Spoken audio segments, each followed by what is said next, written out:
A dead red-haired man lay on a pile of equally dead bodies while someone stabbed him with a sword. The black-haired, brown-eyed man pulled out his sword and sighed. He made sure that the man in front of him was dead, and at the same time thought that there were 35 minutes left. He wandered through the field filled with corpses after the battle, looking for the remaining warriors. This guy's story was a typical plot you might find in a fantasy novel. He was reborn into a world of swords and magic, various adventures after a painful death at the end of an unfair life in South Korea. The problem is that this world is very different from those books, thought the guy, who continued his search and realized that he had not been able to find a survivor for a long time. Suddenly, the guy was distracted from his thoughts by the sounds made by a dying man. A dying man, pierced by 2 spears, groaned in pain and begged for help as he bled. The black-haired guy winced at such an unpleasant and creepy sight. He pierced the suffering man with his sword, splattering blood everywhere again. The boy asked himself if this was an ordinary farmer, thinking that he only had 20 minutes left, and that was not enough time. The man in the distance said that he knew it when he saw the boy. The sight explained why there had been so few survivors in the last few days. The guy asked the man if he was responsible for so many corpses. The man, who turned out to be the person watching, walked up to the black-haired boy with a huge sword on his shoulder, claiming that when a fallen soldier survives, it is fun to watch his sudden death. The man claimed that it was hard to stop once he had tried it once. The boy looked back at him, wondering who this man could be. The tall man with purple hair asked the boy if he was new since he didn't know him, and introduced himself as the Soul Reaper Stefan. Stefan spoke with his tongue hanging out, and he was unhappy with the fact that the black-haired guy finished off the dying man, since Stefan considered the already killed man his toy. The Soul Reaper swung his sword at the boy with a smile, asking if he was ready to die. He dealt a strong, powerful blow to the guy. He flew a very long distance from the impact. The guy assessed the strength of his opponent, realizing how strong he was. Their weapons, Stefan's large sword and the boy's small sword in comparison, crossed. Stefan praised his opponent's skills as he managed to block his strike. A thought suddenly came to the Soul Reaper. The guy was cute and young, Stefan realized, and he could be Stefan's toy. The Soul Reaper licked his lips and said that he wondered what his opponent's face would be like when he tore him apart. Stefan was about to promise to kill his enemy, but he was interrupted and cut into pieces. The guy was shocked by this sudden turn of events. Several men appeared behind the already fallen Stefan. The one with the axe chopped down the Reaper, saying that he knew Stefan would do this again. One of the strangers said that it was too bold for a wanted man, while another man with a scar and an eye patch said that Stefan wouldn't do such a thing if he cared. The man with the axe turned to the boy, asked if everything was okay with him, and said that he should be grateful. The guy quickly raised the sword into his hands. He forcefully pierced Stefan, who was lying on the ground, with his sword. The boy began to stab the Reaper with his sword over and over again while the men watched what was happening. The man with the scar said that if he were in that person's place, he would also be angry. His bearded companion remarked that it sounded more like despair than anger. The guy stopped finishing off Stefan, thinking that he was lucky that he was still alive. He thought about Stefan's words about killing being fun, and he didn't like the idea that he thought he was like him. The guy didn't consider himself a bloodthirsty killer. He has to kill because after rebirth he has a countdown that only he can see, and when the time reaches 0, he will die. The only way to add time to life is to kill someone, to take life. Even though the guy has been living for so long, after the murders his hands still shake and his head hurts, so he wondered if he should continue living like this. The man with the axe watched the boy thoughtfully. Suddenly he invited the guy to join their mercenary squad. The man with the eye patch addressed the man, calling him captain and asking if he was sure, to which the captain replied that he saw potential in the boy. The guy asked if it would be easier for him to kill people if he became a mercenary. The captain remarked that this was a strange question. It's a strange question because you can never get used to killing unless you're a madman like Stefan. The guy realized that the captain was right and that he didn't need to get used to this. The most important thing is only the end of his own life. That's why these men work as mercenaries. The captain said that the guy needs to become stronger. Not only people live like that, but other life forms as well. They live this way not because they want to, but to survive. The captain told the boy to stand up if he understood him. The man with the armband said that he didn't like the situation, but if the captain wanted it that way, they could try. And the other man congratulated the guy on joining their team. The man with the armband asked the boy what his name was. The guy hesitated but then asked to be called Levi. After some time, it was raining heavily outside and the sky became dark. An older man, a bartender who was in the tavern, said that he couldn't forget the Soul Reaper even if he wanted to. The man said that he had met him a month ago in a battle for territory when he was a serf soldier of Viscount Bear. It was obvious, but that Soul Reaper was a knight. Knights like him, there are rumors about them that they are the chosen ones who own the ether. The very presence of such a knight inspires fear in the soldiers. Ordinary soldiers can't even think about repeating the movements of a man with ether. This knight's sword cut through warriors like cheese. But the warriors did not run away, because they knew that they weren't the ones who had to run away. The knight just noticed something. He noticed the men, the best detachment of Viscount Bear's knights. In this company were Lord Jackson and 8 knights. Only a stronger knight can kill a knight, especially when it comes to Nell, Knight Jackson's assistant. Many have heard of his achievements in territorial battles. The man telling this had no doubt that the infamous Soul Reaper would die on that battlefield. The warriors thought that the Soul Reaper would die, but instead he cut L into pieces. It was so unexpected that everything on the battlefield became silent. The old man telling this claimed that he clearly heard what the Soul Reaper said. The Soul Reaper said that he had collected enough and that he would use 1,000 hours. He asked the god of war, Rome, to give him strength. And after he said this, the unthinkable happened. The entire order of Viscount Bear's knights died at his hands in less than 30 seconds. After seeing this, the simple warriors ran away from there, and when they turned around, they saw a glowing Soul Reaper looking at them. It seemed to the male narrator that the Reaper of Souls then said that it was a trifle. The man in the hooded cloak, to whom the old man told all this, clarified whether the Soul Reaper had simply named the name of a god, and whether the old man had seen anything else, he was not sure. "That's how it is," said the man in the cloak. He thanked the elderly man for his story and threw some money at him on the counter. The older man remarked out loud that he hadn't even mentioned the name of that Soul Reaper, to which the cloaked man, who was already leaving, said that he already knew the name. The Soul Reaper's name was Louis Delosi. He has recently become famous. The man in the cloak suggested that Louis was currently celebrating his victory with his allies. At this time, in another tavern, a crowd of people clinked their mugs, celebrating their victory. People were rejoicing and drinking while Levi sat at the table alone and didn't seem interested in what was going on. He looked at his time, which appeared in front of him in the form of a blue screen with a timer, and figured that it was too little. Levi nervously drummed his finger on the table as he thought about it. He exhaled, realizing that he only had enough time for a month and a half. Levi thought that this was better than his life in the other world. Min Hyuk's life anyway. In that world, he was destined to die helpless. At that time, Min Hyuk dreamed of being born in a healthy body in his next life, and his wish came true. But in his next life, the boy was transported to the medieval world. Min Hyuk, aka Levi, was not reincarnated with special powers like in the novels, but instead received a time limit.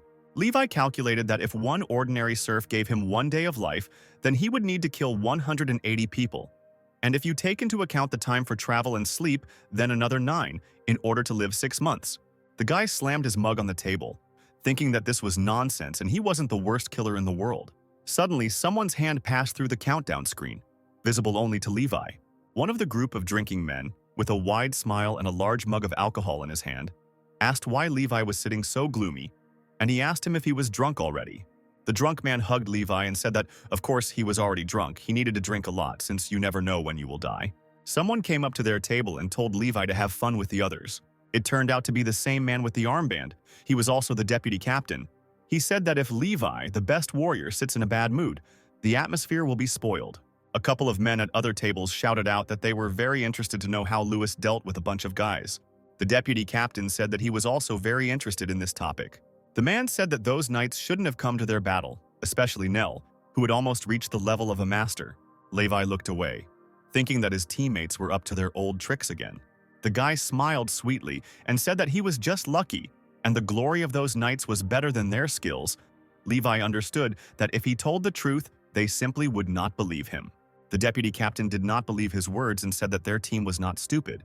4 of their team died at the hands of Nelly. He cannot be defeated by luck alone. The deputy captain asked what Levi was hiding from the team. Levi felt awkward, knowing he couldn't tell the truth. He raised his hands up, saying that it was just a joke, and now he would really tell the truth. The people on his team listened to him with interest.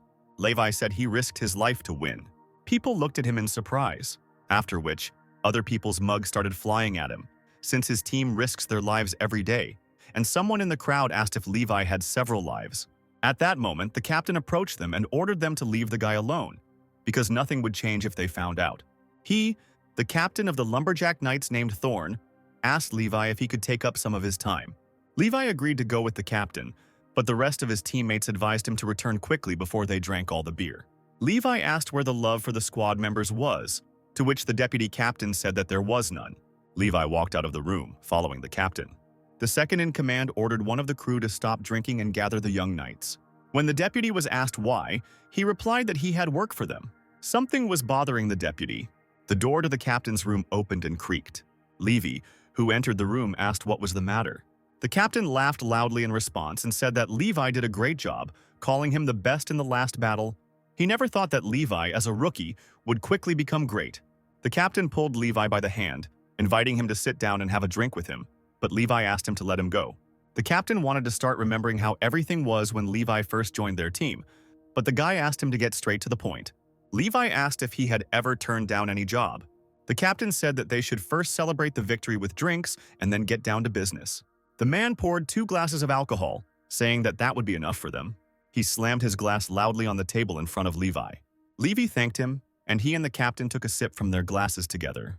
The captain said that thanks to Levi, Bear surrendered. But while it's not official yet, Bear usually pays compensation at the end of the fight. But recently he said that he wants to meet with the customers of their team. Levi assumed that Bear wanted to fight one more battle before surrendering.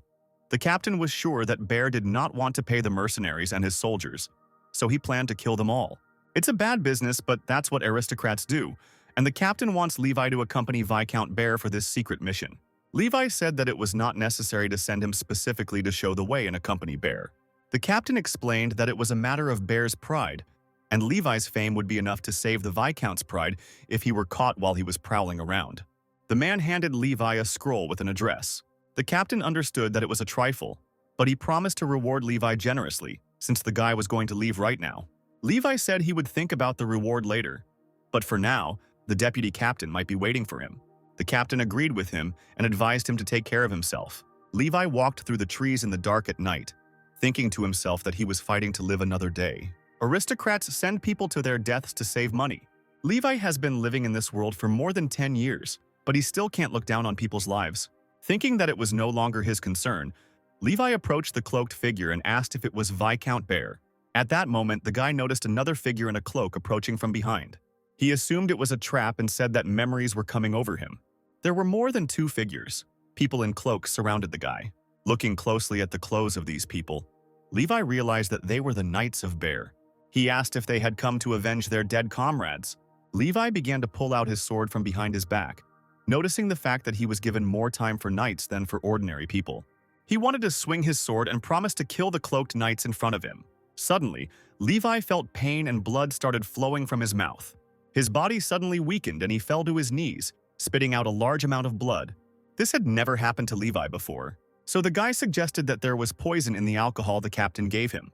While Levi was talking about the poison in alcohol, the knights approached closer, preparing to swing their swords at him. The boy grabbed the sword with a furious face, preparing to parry the blow. The knights quickly knocked the sword out of his hands. They pounced on the guy with their swords. Levi continued to cough up blood. The blades of the knights' swords were already stained with his blood. The guy tried to get up, realizing that he needed to hurry. One of the people told him that although Levi was a great soul reaper, he had no immunity to the poison that neutralized ether. One of the men, who turned out to be the captain's second-in-command, said it was worth it. Another man, who also happened to be a member of their team, asked Levi not to blame them, since they were not doing this on a whim. Levi asked if the Viscount had paid them for this. He realized that this was why the team members surrounding him had poisoned his drink. The boy wanted to threaten them with what would happen if the captain found out, but one of the men on the team interrupted him. He wanted to explain who had added the poison, who planned the operation, who gave the order. Captain Turn did all this. Levi was shocked by this information. He did not understand why Captain Turn did this. He remembered their good relationship. Levi and the captain were allies. Levi realized that he was the only one who thought this way, and that Captain Turn had a different opinion. One of the knights swung at Levi while he sat and cursed this medieval fantasy world to himself. Levi stopped the sword with his hand, deciding to spend 1,000 hours of his life blessing Ram, leaving himself about 27 seconds. The knight, who was also the deputy captain, stared in shock at the blade of his sword, which was glowing blue and was grabbed by Levi's hand. The deputy captain couldn't understand where Levi got such strength from, since he couldn't use ether because of the poison that was poured in earlier. Levi, with an increased pain threshold due to the blessing, smiled maliciously, reminding the knights how they asked him about his victory. The guy's strength increased 10 times.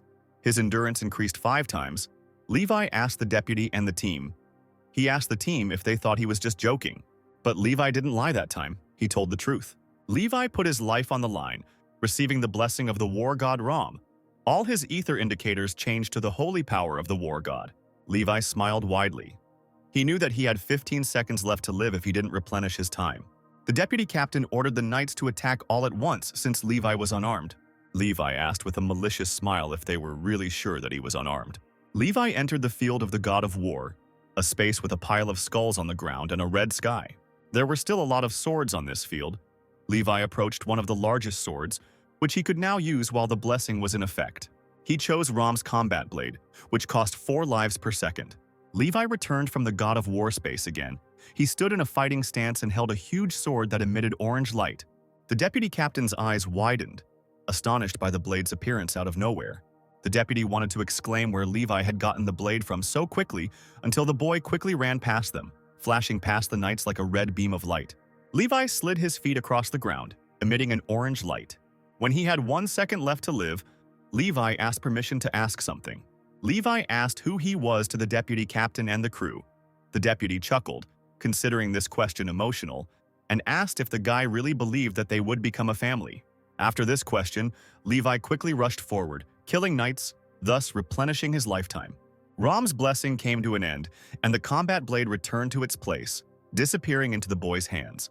The physical overload temporarily weakened him, causing Levi to spit out blood. Levi coughed heavily, spitting out blood.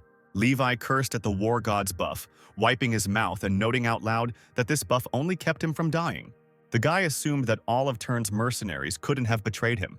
He moved on, thinking that he had been a friend to the mercenaries for too long, and at least one of them should have stayed on Levi's side. Suddenly, Levi noticed something right in front of him. In front of him was a burning building, and around the building were piles of corpses of his team. One of the people lying among the corpses rose weakly from the ground and asked Levi why he was there. This man told Levi to run away from here because Turn had betrayed them.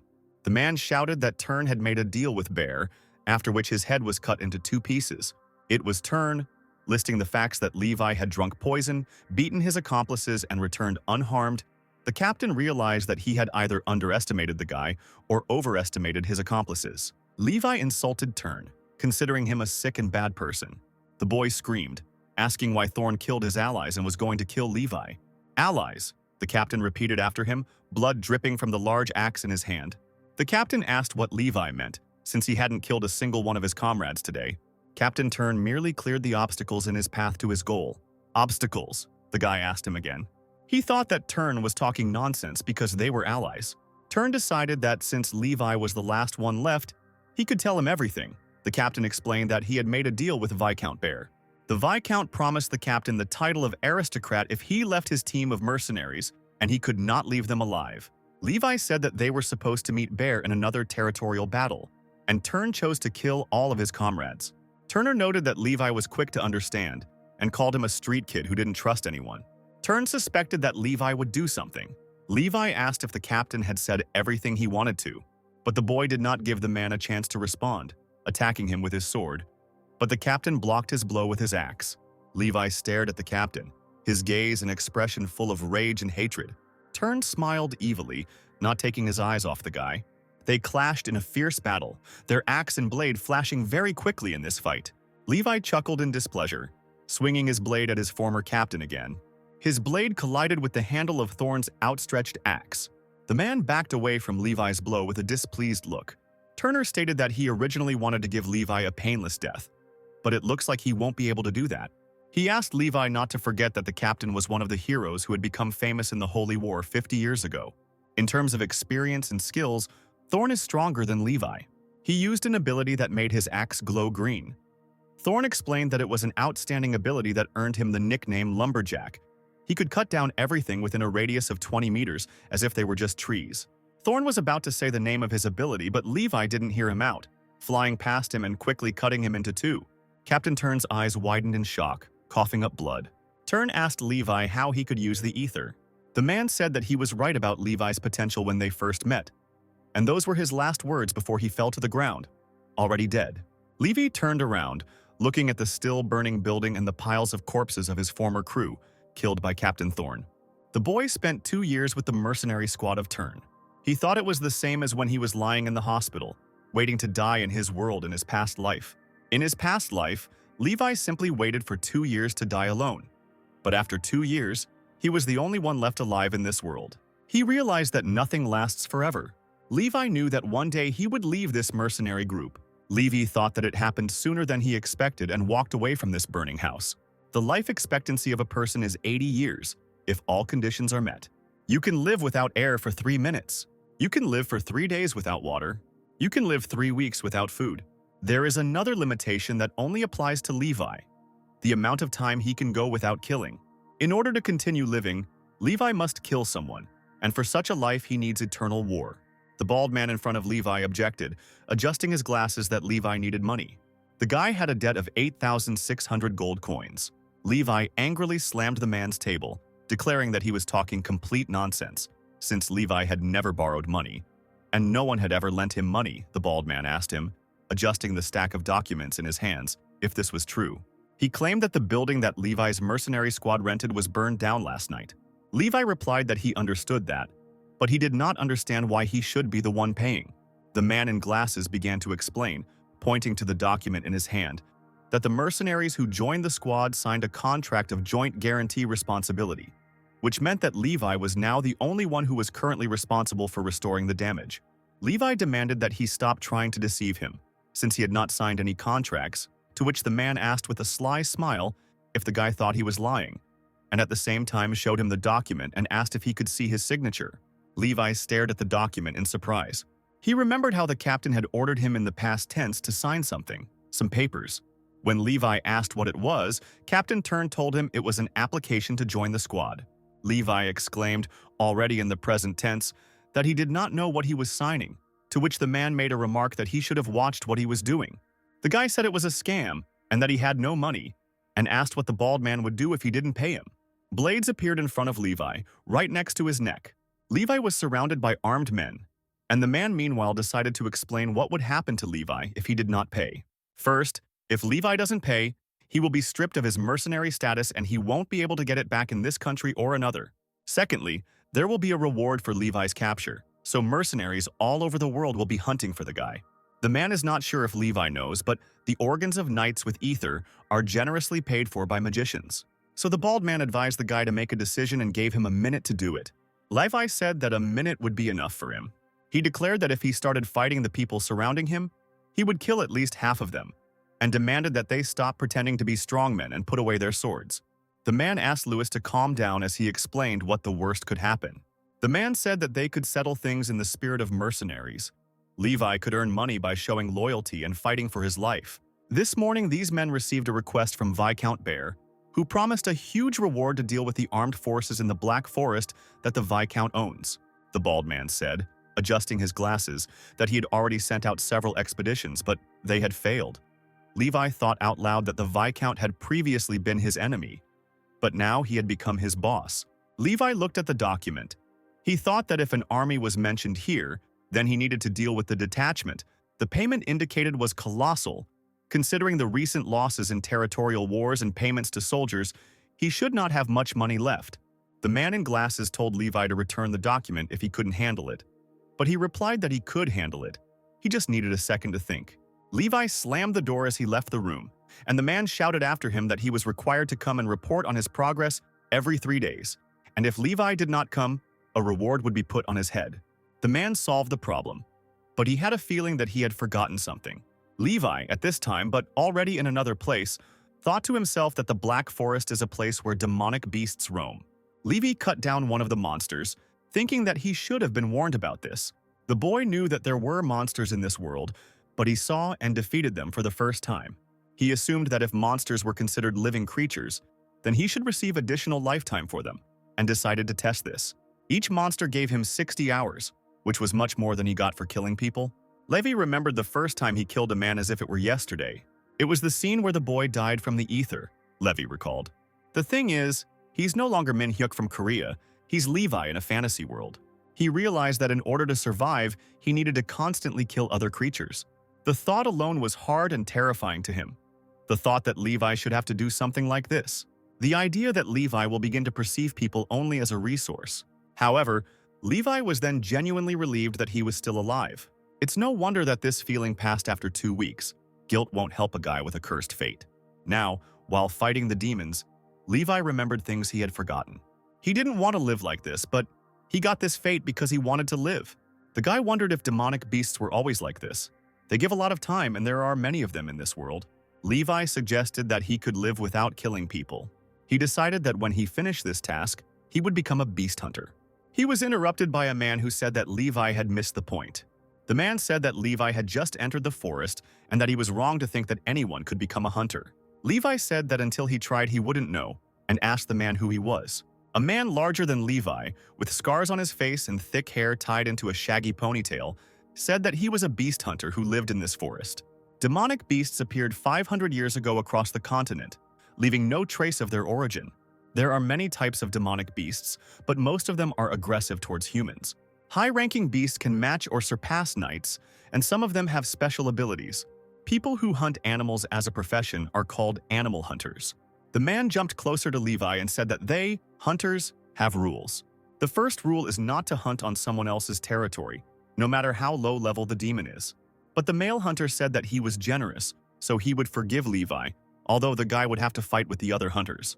Levi replied that he was interested in the animals themselves, surprising the hunter.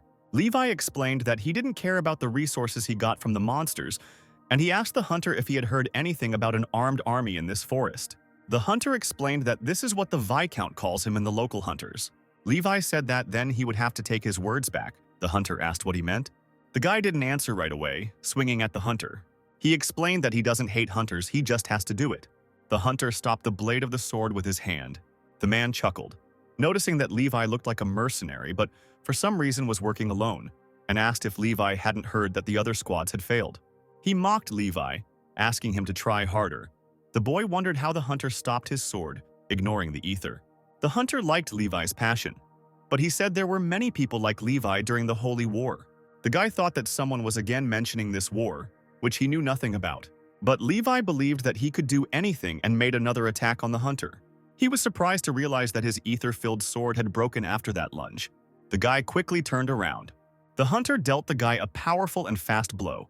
From such a powerful blow, Levi flew very quickly and far away. He hit his back against the stone with a scream and a groan. Bright red blood gushed and splashed from his open mouth. The hunter was already rushing forward with a wide smile. Levi tried to pull out his dagger in time. The hunter dealt another powerful blow to the guy. Due to the impact, the stone wall behind Levi cracked and collapsed. The hunter's fist hit Levi's chest. The guy tried to kill the dagger hunter, but he grinned and dodged. And noticing that Levi did not lose his fighting spirit until the very end, he began to like the guy's character. The man said he didn't want to overdo it with all this, but when Levi fell to the ground unconscious, the hunter thought maybe he got too carried away. The hunter scratched his head, wondering what to do with Levi, because if he just left the guy here, the animals would eat him. The man looked at his hand, where a drop of blood was running down. He realized that Levi had most likely inflicted this wound on him. The hunter thought Levi was an interesting guy. Levi stood in the middle of a pile of corpses, thinking how much he hated this world where he had to kill to survive. After the territorial battles ended, he wandered around the area in search of the remaining survivors in order to prolong his life a little. The boy didn't want to kill innocents if possible when he heard a voice saying that it wasn't funny when Levi lied. Levi saw Thorn, his upper half severed, who said that although the man the guy was finishing off was half dead, he was still a man. Turner asserted with a smile that Louis Delosey was deceiving himself and suggested that the boy look at himself. "Is this the face of a man who hates himself?" said Thorn, pointing to the wide and creepy smile on Levi's face. The guy suddenly woke up. Everything he saw turned out to be a delirious dream. In front of him was a crowd of men, one of whom was the same hunter with whom he had fought until he lost consciousness. And another man remarked out loud that the guy had woken up. Levi suddenly rose to a sitting position, asking where he was. But the hunter asked him not to shout, as he was too noisy. The guy grabbed his chest, and the hunter noticed that he had opened his wound due to such a sudden movement. Levi hunched over. He remembered that the hunter hit him, and then he lost consciousness. One of the men called the hunter chief and asked him how hard he hit the guy. "Chief?" Levi repeated after them, puzzled, raising his head. The hunter asked, "Didn't he talk about this?" He introduced himself as Guilford, in charge of all hunters in the city. Guilford said that Lewis was in the city of hunters. 3 days had passed since the guy arrived. The headhunter didn't think that Levi would lose consciousness for long. Levi remembered how the bald man who gave him the mission told him to return and report the situation every 3 days. Otherwise, a reward would be put on his head. Levi realized nervously that he was finished. He introduced himself to Guilford with a calm and serious expression and said that he used to be a mercenary, causing Guilford to ask what he meant by used to be. One of Guilford's allies asked his boss if he really brought a former mercenary. Guilford said that he had forgotten about it. The leader of the hunters reported that Levi didn't even know about their group, but still tried to complete the task alone. The crowd of hunters laughed, appreciating Levi's approach and irritating him. Levi realized that he had nothing to say because he had been beaten by one man. If he tries to kill the weaker ones, he will accumulate enough time to obtain the power of the god of war and kill Guilford at once. The guy wondered how he could do this, because he didn't even know if it was possible to extend the time of this task. Even if Levi got his revenge, he might be branded a deserter by the mercenary guild and forced to leave. Guilford guessed out loud that the guy had enough problems in his life. Guilford asked if Levi had talked about becoming a beast hunter once he finished the mission and offered him to become a member of their hunting town. Levi asked why Guilford suddenly decided to make such an offer after beating up the guy in that fight. Guilford stated that no one would let the boy live in the city for free, but only if he joined their animal hunt to earn money for the fee. The bodies of monster beasts are in high demand. Their meat is used to make various dishes, and the remaining parts are used for decoration or magical research. Levi thought about his proposal because animals give a lot of time to live. Guilford decided that the guy looked like he was in agreement and decided to test him. They handed Levi a piece of paper with a picture of a monster. These are demonic stone primates living in the western forest. Guilford believed that even though Levi was a bad fighter, he could defeat one of them. Levi thought that sounded simple, and Guilford pointed out that primates value their skin, and it needed to be preserved. Levi declared that this would be a fine morning exercise and that he would immediately catch one of these beasts. The guy, already at the mission site, stared at the monster in front of him. Levi wondered why the hunters hadn't told him that the primates were 4 meters tall and lived in groups. The demonic primate opened its mouth horribly, drooling vilely. Levi silently insulted the person who made the drawing of the primate. A bunch of small debris was flying around. Levi moved some distance away from the primate due to the impact. He understood why the stone primates were considered to be no easy opponent. These creatures can heal their wounds. The monster growled at Levi and made several sounds similar to those of a gorilla, causing Levi to shout at it to decide whether it was a monkey or a gorilla. The primate growled and swung both giant hands at the guy, who thought that in games in such situations you need to catch a monster, then they use a special technique. The monster roared loudly again, drooling. Levi flew past the monster in a quick blue flash. The guy decided he would kill the primates one at a time. This way, he can deal with everyone. The primates turned out to be not as wild as he thought. This way, Levi will earn both time and money. Guilford stated after the monster was captured that this was why Levi would not be able to earn money. Levi said he had caught 3 and asked what was wrong. Guilford explained that no one would buy the soiled skin of a dead animal, and it could not be sold. Stone primates die if you cut off their necks. If you wound their bodies, you need to wait until they regenerate, and then aim for the head and knock them out. Levi realized that it wasn't just about catching the monster, but also about the hunter's approach, and it would take him some time to get used to it. Guilford ordered that starting tomorrow, Levi should learn to hunt with David. If the boy is not useful in hunting monsters, he will be kicked out of the hunter's settlement. 2 weeks later, another severed head of a greenstone primate fell to the ground.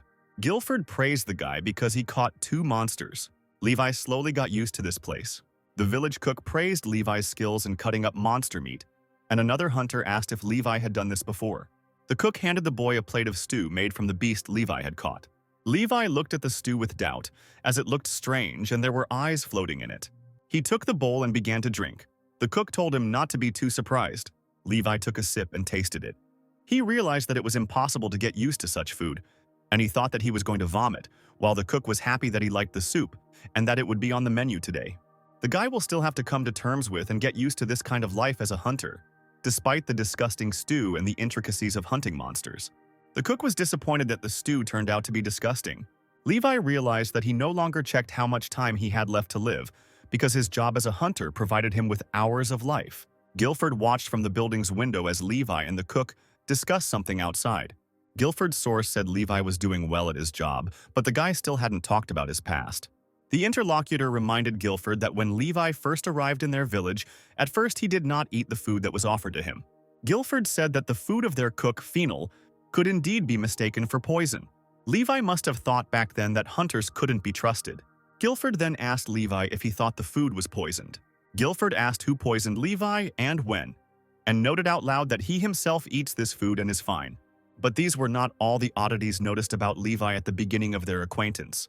When everyone was asleep, Levi kept an eye on the sleeping hunters.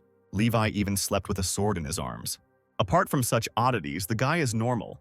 One of the hunters suggested that the guy simply had trouble trusting people. He doubted that Levi was a spy. The hunter said that something was wrong. As they were losing contact with other posts in the forest, Guilford decided that someone needed to check the posts. Levi gave him a task. He needed to go to Jones's post instead of hunting. The guy was a little surprised that there were other cities of hunters. Guilford said that of course there were other cities and villages of hunters, since only their village would not be able to patrol the entire forest. The head of the hunters told Levi to go straight to the west. There would be a post there that Levi needed to check. Levi went where he was ordered. He realized that today he felt calm for the first time since the moment he came into this world. The boy no longer had nightmares and was no longer worried. He hoped that this peace would last as long as possible. This world, unfortunately, is not a peaceful place, Levi remembered, as his foot collided with a corpse lying on the ground. Levi examined the corpse and realized from the corpse's clothes that it was a dead hunter. Judging by the hunter's appearance, it is clear that he was killed with a sword. It is unlikely that this was due to an animal attack. Levi realized that a human had committed the murder. Not just a man, but a good swordsman. When he realized this, he heard some sound and turned around abruptly. It was a red-haired girl with long hair braided into a braid. She was crying and looked scared. And she was also missing one boot. Levi asked her who she was. He took out his sword, ready to fight in case of danger. The girl squealed in fear and fell to the ground. Judging by her clothes, the guy assumed that the girl was from Jones's post and asked her about it. He said it was good because he had been looking for a way to get into the position. The girl screamed in fear, putting her hands to her head. She did not understand what she had done that was so bad. She said that not only was someone bothering them, but someone also brought knights and mercenaries. The girl blamed Levi for this. At that moment, a group of men approached them, looking for this girl. There were 3 men. One of them suggested in a mocking tone that the girl's small legs were tired of running, and the other asked who was next to her, meaning Levi. They recognized Levi because there was already a price on his head. People realized that it was the Soul Reaper Levis, known for digging through dead bodies after a battle. One of the men heard that Levi had killed his entire mercenary squad, then stole money from the guild and fled. The man said he didn't expect to see Levi there, and Levi asked him if he had said everything he wanted to. One of the men wanted to ask Levi something. The man held his sword out in front of Levi's neck and asked what he should write in the boy's will. His accomplices laughed and demanded that the man kill Levi so that they could receive a reward for both the extermination and the search for the wanted man. Levi assumed that the man with the sword had never threatened anyone before. Levi quickly rushed forward, knocking down and cutting off the arms of 2 opponents in his path, noting that he should have assessed his opponent's skills before threatening them. He walked towards the 3rd opponent, swinging his sword. The 3rd man, meanwhile, pressed the girl to himself, pressing the blade of the sword to her neck. He loudly ordered the guy not to move. The man said he would cut the girl's throat if Levi disobeyed. Levi knocked the sword out of the man's hands and threw it at his face. Levi said he had already spoken about the wrong threats. The boy told the men to run away from here as quickly as possible, if they wanted to stay alive. The girl grabbed Levi's sleeve after the opponents ran away and asked him in a panic if he was in league with those villains. She begged Levi for help, because mercenaries and Bear's army attacked their city. He followed her into the city, but they found only corpses in the city. The girl realized in horror that they had arrived too late. She fell to her knees, saying that the dead were good people. Levi suddenly noticed something, cursing under his breath. The corpses were chopped up, a sign of strong ether. Everything here was disfigured. He was sure of that fact. The boy remembered Captain Turn's words about him being one of the heroes who had become famous in the Holy War 50 years ago. Thorn was more experienced and better at many skills than Levi. Captain Thorn had an ability that earned him the nickname Lumberjack, which allowed him to cut down everything within a 20-meter radius as if there were only trees in front of him. Levi looked around the area. In addition to the corpses, there were logs and other chopped things lying around. Groans could be heard from a large number of village houses. The unfinished man crawled away from the piles of corpses, leaving a line of blood behind him. The knight in front of him said that crawling like a worm suited him, and the man asked if the knight thought he could get away with it. He wanted to threaten the knight with what would happen if Guilford found out about what had happened, but he was cut down. The knight said he didn't care about Guilford, he just killed those who went against Viscount Bear. The knight was approached by one of his subordinates, who called him Captain Marco, and said that he had received a message from scouts who had gone west. They reported that there was a city in the forest, and they had also fought with some kind of soul reaper. The knight turned his helmeted head with interest, realizing that it was Levi. He stood among the corpses, throwing a giant axe over his shoulder, and said that it was even better this way. Captain Marco wanted to see Levi at least once. At this time, in the Guilford Hunter village, the leader of the local hunters was asking Levi about the army that had attacked the other hunters. Levi stated that the strength of this army was different now because the Viscount hired mercenaries to fight. The mercenaries have lost, but since the battle is already over, they will gather everyone for the last attack. According to Guilford, they had been attacked by huge armies before, but none had been powerful enough to overthrow the post. Guilford decided to capture them alive, thus humiliating Viscount Bear. Levi asked if they weren't going to kill them. Guilford replied that there was no point in animal hunters killing people. Although this might happen by accident, hunters did not consider themselves killers. Levi advised the hunters to be careful, because there are very dangerous opponents among the mercenaries. Levi thought that if he had correctly understood who the opponent was, the fight would be difficult. Guilford asked about the red-haired girl behind Levi who had come to the village with him, and said that they planned to split up the roles in preparation for the battle. The girl said she never fought while in Mr. Johnson's post. Guilford smiled widely, saying that she wouldn't have to fight, so the girl shouldn't worry about it. Guilford had a task that might suit her. Levi and the girl sat by the fire, wrapped in hooded cloaks, until an army of knights appeared in the distance approaching.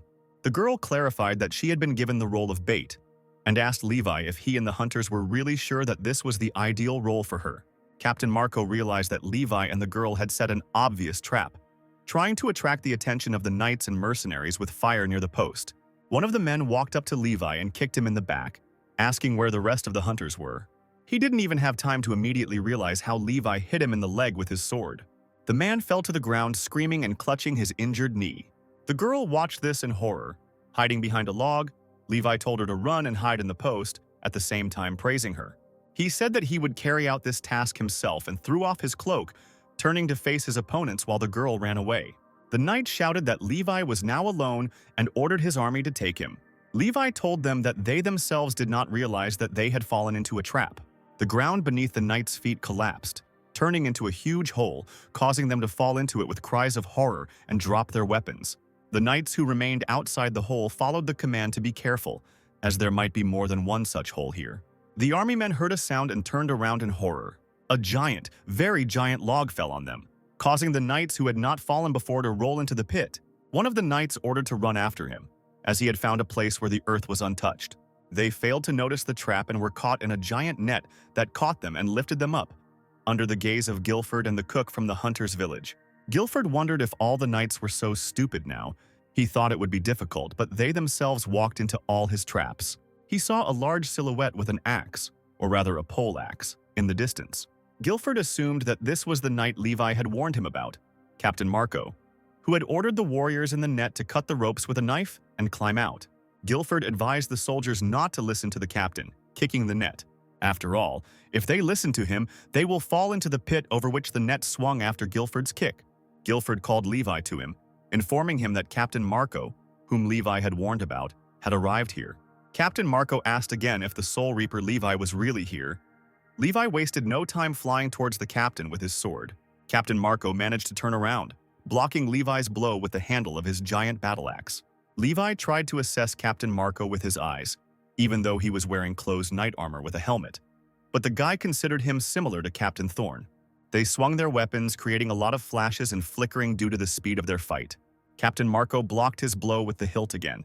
In terms of using ether and fighting style, he's just like Thorn. No, Levi realized that Captain Marco was still faster. Levi asked the captain if he was turn or not. Captain Marco didn't understand what the guy was asking him, after which Marco became indignant. How dare Levi mention Thorn's name? Levi suggested that he was still mistaken and was not fighting Thorn. Behind Captain Marco, a giant stone primate, like the ones Levi had hunted, appeared from behind the trees. The monster growled loudly, opening its mouth wide, full of sharp, dangerous teeth.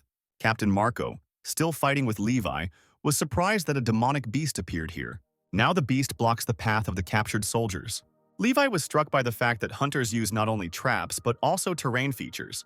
Guilford ordered the hunters to stop fighting the army of knights and mercenaries and attack the animals. Levi thought for a moment, still blocking the captain's strike.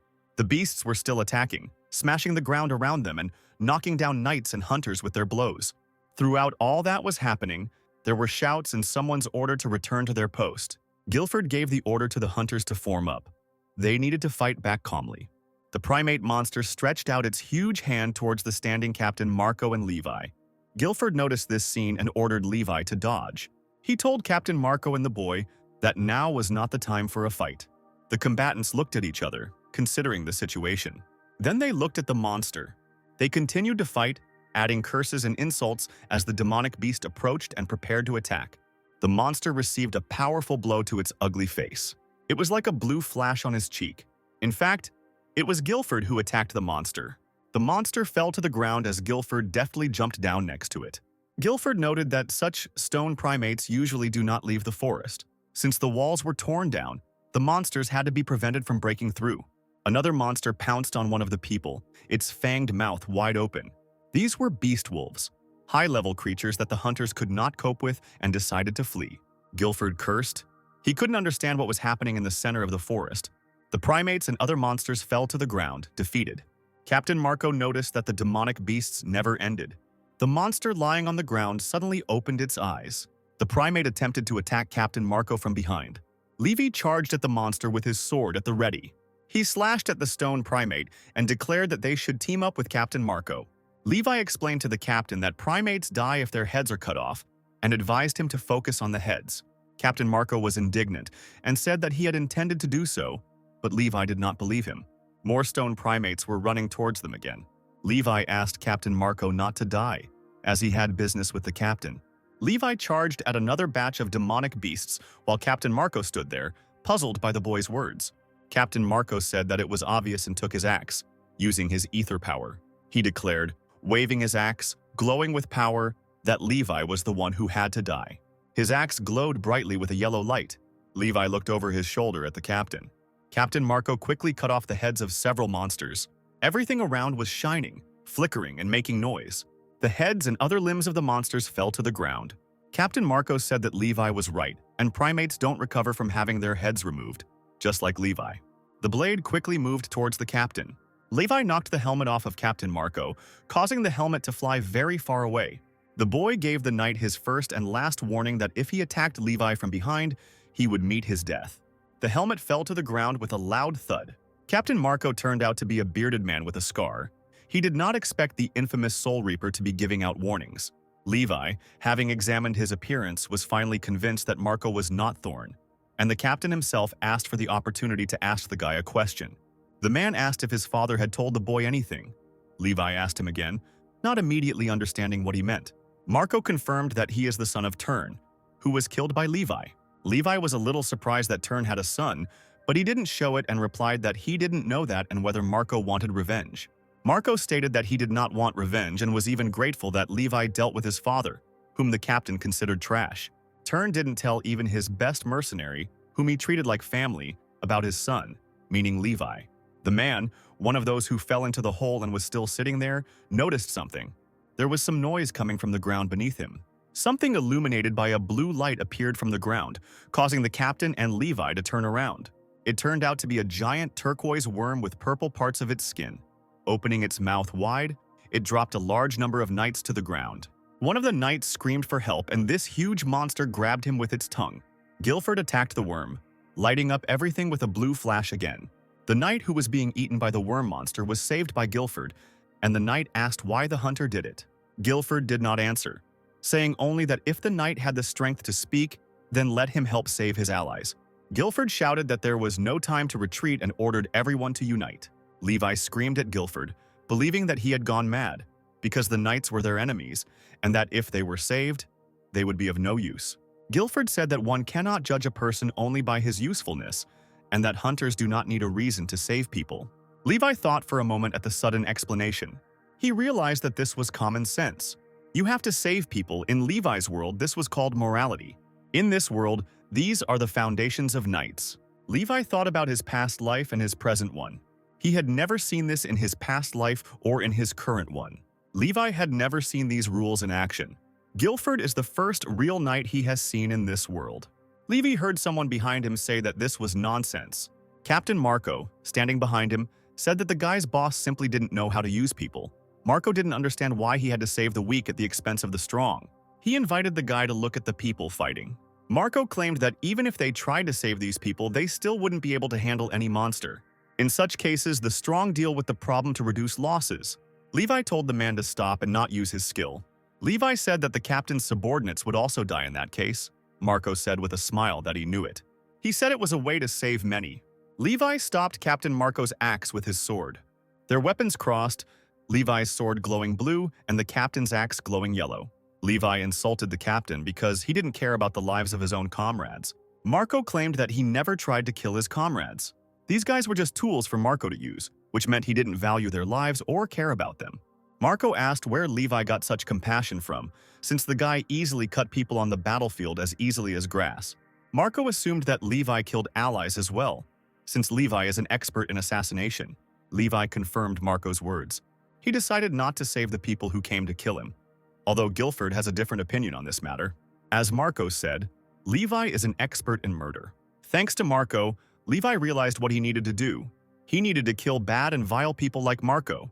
Marco cursed loudly as Levi lunged at him. Levi checked the time. He had 940 hours of life left, earned for the lives the guy had taken. Levi swung his sword at Marco. He was sure that he would be given 60 hours for this night. Levi didn't think it was fair. Marco's life is worth it, and Levi pierces the captain with his sword. He took the bloody world out of the body. Levi was surprised that the captain did not die from such a blow. He was about to strike again. Another loud sound was heard in the distance. Another giant monster appeared, a red and fat lizard. He roared loudly and terribly. The lizard monster's eyes glowed red as it stared at the people below, the knights and hunters. Levi asked in shock what kind of huge monster it was. Guilford shouted that it was the red bear, who was called the Master of the Mountain. The red bear came down from the Rocky Mountains. A monstrous fist struck the ground. Levi turned around, noticing this. Levi was thrown upwards by the powerful blow. The creature didn't quite look like a monster. Levi thought it was impossible. He stabbed Marco in the chest and cut off his arm, but he is still alive. Marco's arm, which was cut off, was replaced by an arm similar to the arm of a stone primate. Captain Marco held a bottle in his teeth and asked how Levi dared. The captain spat out the bottle with force. He was outraged that a man, Levi, dared to call him trash. The bottle fell to the ground. Marco remembered his childhood. Then he received a blow to the face from his father with an axe, and whimpering, fell to the ground. Turn.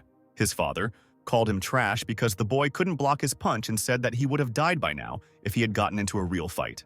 The boy indignantly called his father a crazy old man for almost splitting his skull. Thorn said that swords often bounced during battle and demanded that Marco not complain and get up. If the boy wanted to refuse, he risked dying like trash, according to his father's assurances. Later, when Marco grew up, he often heard similar insults from other people. Nobody believed that the son of a simple mercenary became a knight. People thought that he was nothing special. People thought that Viscount Bear took Marco into his care because his father had sold out his allies. The people claimed that the son of such a bad father could only learn stupidity and nonsense. Viscount Bear examined Marco, claiming that Marco had somehow treated the knights. Marco was kneeling in front of Bear, with knights standing behind him, pointing their weapons at the back of his neck. Marco did not answer the Viscount's question about the knights, remaining silent, so the knights indignantly shouted at him, insulting him again and calling him trash. Marco said that the word trash is more appropriate for the knights themselves. Marco asked what the knights from noble families had been doing up until then. Hadn't they all died on the battlefield when the Viscount's honor was at stake? He believed that they could not condemn him. Viscount Bear said the man spoke as if things would be different in his case. Marco said that of course it would be different since he was better than the other knights. Because Marco is strong. As proof of this, he pointed to the bodies behind him. Bear asked if Marco had killed the knights to prove his own worth, and stated that it was foolish and arrogant. In the Viscount's opinion, this is what a warrior should be like. From that moment on, he appointed Marco as captain of all the knights here. After some time, the Viscount said that he wanted to tell the captain something strange. In fact, Marco's father was supposed to take his place. Marco asked if this was the reason the Viscount gave him this position. Bear said that it was not the only reason. He explained to Marco that Turn was dead. Marco asked in shock if Turna had been killed. Viscount Bear said that no one knew what happened, but the only survivor from the entire destroyed mercenary squad was the Soul Reaper Levi. Marco was happy in his thoughts because he received many good things from Levi, since he dealt with not only the knights, but also with Thorn. The Viscount noticed that Marco did not look sad after the news of his father's death. Marco explained that his father always told him that people die like trash if they are weak, which meant that Thorn died like trash. Captain Marco has no time to mourn the rubbish. Viscount Bear thought this approach wise. He showed Marco the rock through the large window. This rock is a symbol of the monsters of the Black Forest. Marco may not know, but during the hunt you can get very valuable and expensive items. Viscount Bear has been spending a lot on battles lately, so now he needs a source of income. There are some villains in the forest who have set up camp there. Marco asked if they needed to be killed. Viscount Bear said that Marco was easy to talk to and handed him the bottle as a good luck gift. Marco asked what it was, taking the bottle in his hand and looking at it. The Viscount explained that it was nothing special. If Marco used the contents of the bottle during a difficult fight with an opponent, the potion would help a lot. At this time, this bottle was already used and fell to the ground. Marco swung his monstrous fist at Levi. Levi blocked his strike with his blade. This blow was very powerful. The ground around the fighters shook. Marco laughed, wondering where all of Levi's Soul Reaper courage had gone. He chuckled as he noticed Levi only blocking the blows and mockingly demanding that he cut off his arm. His giant fist collided with Levi's blade again. Levi rolled across the ground from the powerful blow. Blood was flowing from Levi's mouth. His face was full of anger and hatred. Marco jumped high towards Levi, preparing to pounce on him again. His fist glowed red. "Die!" Captain Marco cried with a wide, evil smile. The ground around was destroyed. Rocks and other debris flew through the air due to powerful impacts. A hand glowing blue stopped Marco's fist. Guilford apologized for interfering in their fight, but they were in a hurry. Guilford pushed Marco a long distance away, cutting off his arm. Levi thanked Guilford for his help, but noted that he could have dealt with the knight himself. Guilford said no thanks. He turned around sharply and hit Levi hard in the stomach. Guilford apologized to Levi. The headhunter looked at the red bear holding the unconscious Levi in his hand and said that a beast hunter couldn't handle something like that. Bear's army was already retreating. Chef Fennel carried the unconscious Levi from there on his shoulder. One of the hunters asked Guilford if Levi would be furious when he found out about what happened, because he would be offended by the hunters. Guilford said that they couldn't ask Levi for help in such a situation, and they had to sort it out themselves. If the demon beast, the red bear, comes out of the forest, a real catastrophe will begin. Even if the monster kills the hunters, they must buy as much time as possible for the townspeople to escape. 50 years ago, the demon god Chaos invaded the continent with his army. Everyone united to oppose him. This war was later called the Holy War. All the races came together to fight, and eventually they won. After the war, almost all races except humans became extinct. After this, unidentified demonic beasts began to appear all over the continent. The Holy War's chief representative, Emperor Troyson, ordered the nobility to share responsibility for the damage caused by the demonic beasts. Many knights volunteered to protect the places where demons appeared. This is actually a lie. They were forced to do it. "Wait," said the unknown knight. This was Guilford in the past. He claimed that this duty should originally have belonged to the aristocrats and did not understand why they then sacrificed young knights. He asked Emperor Troyson if he really wanted this. The emperor did not even answer Guilford's question. One priest was outraged that Guilford dared to contradict the emperor and asked if Guilford wanted to go on this mission himself. And the emperor remained silent even after this statement. After this, Guilford began to live in the forest as a hunter of demonic beasts and did not regret it. Even if Guilford died today, at the very least he would take a huge demonic beast with him to the next world. Guilford defeated many of the demonic wolf beasts that his hunters fought. There were a lot of these monsters. Guilford said he expected it, but the wolves really don't end there. A giant red bear stood behind a row of stone primates and hunters. Guilford felt an unknown, disgusting aura. The energy came from the giant master of the mountain, the red bear. There were still a lot of wolves, and they continued to attack. Guilford ran towards the wolves. He felt the same aura from them, but the wolves was not as ominous. The wolves rushed in a huge crowd towards Guilford. Guilford ran forward, tearing the wolf monsters to pieces. Next in line were the stone primates, opening their mouths in a growl. Guilford's fist glowed with blue energy from the ether. Thanks to his power, the stone primates were also defeated. Guilford was sure of one thing. He was sure that the animals were mad because of the red bear. Guilford swung his fist at the demonic beast with a smile. saying that he didn't know what kind of aura this was. He punched the monster, wanting to find out what kind of aura it was. The red bear and the master of the mountain threw his head up and roared very loudly. Guilford's blow tore a hole in the monster's torso, revealing the monster's broken ribs, as well as the giant red rock inside its body. Guilford flew closer to the stone, intending to destroy it. A very bright light suddenly fell on Guilford's face. The stone in the red bear's body began to glow with this bright light. At this time, Fennel was carrying Levi on his shoulder. When in the place where the battle was taking place, already at a sufficient distance from them, a bright orange explosion appeared, resembling a beam in appearance. Fennel turned slightly as he heard the explosion. He was worried that Guilford was hurt. Levi opened his eyes, beginning to regain consciousness. He asked where he was, grabbed Fennel's bald head, threw off his hat, and asked where Fennel was taking him. Levi clutched his stomach, cursing Guilford out loud and not understanding why he did this to him. Fennel asked if Levi was awake. Levi answered by asking him if he expected him to lie unconscious for 4 days again. Fennel said he didn't have much time, so he asked Levi to listen carefully and explained that the monster the boy saw was called a red bear. Inside the red bear's chest is an ether sealed in a magic stone. Due to the monster's size, it can be called a disaster. Guilford said that the hunters can't involve Levi in their problems, so he ordered Fennel to carry the guy out of the forest. The guy jumped up and said that if everyone was fighting and in danger, then he should too. Levi said that they are comrades, although it may be hard to believe.